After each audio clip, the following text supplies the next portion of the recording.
This is another world. A vast, silent and forbidding continent of snow and ice we know vaguely as the Antarctic.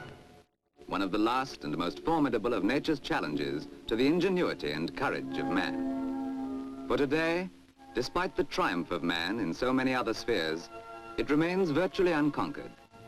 Of its 6 million square miles, as large as Australia and Europe put together, only the very fringes have been seen, although the world still hails the proud achievement of Amundsen and Scott, who crossed from the Ross Sea to the South Pole in 1911 and 1912.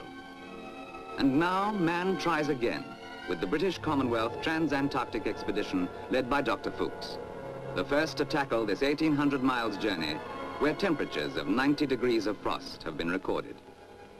To hear more about it, let's meet Dr. Fuchs in an interview with Captain Tuck. Well, of course, our Theron trip this year has really cleared up quite a lot, and we know what we're up against. We've got the crevassed area, and then there's the mountains 75 miles in, and once we're over those, I think that we can say we're clear away to the pole, taking us from there right up to this point. Well, then, on my mind, of course, is what happens with the Ed Hillary party coming in from the other end.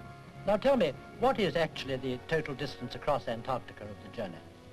Well, the total distance, of course, is about 2,000 miles. That allows a little diversion, and we may have a little more.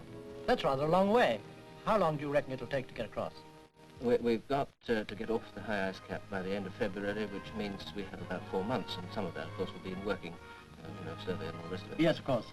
But really, we've got to consider what happens to Hillary's party.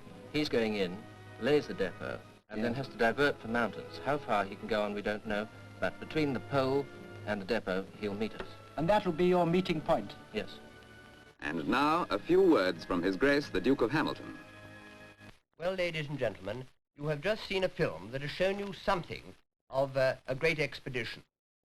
While it is not given to all of us to tread such adventurous paths, it is nice to think that the flag of the Scottish National Antarctic Expedition, led by Dr. Bruce in 1904, will again go south under the leadership of Dr. Fuchs.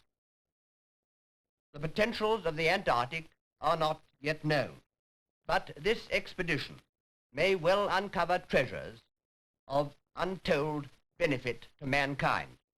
Such expeditions, of course, cost money, and I feel that there must be many men and women in Scotland who would like to contribute.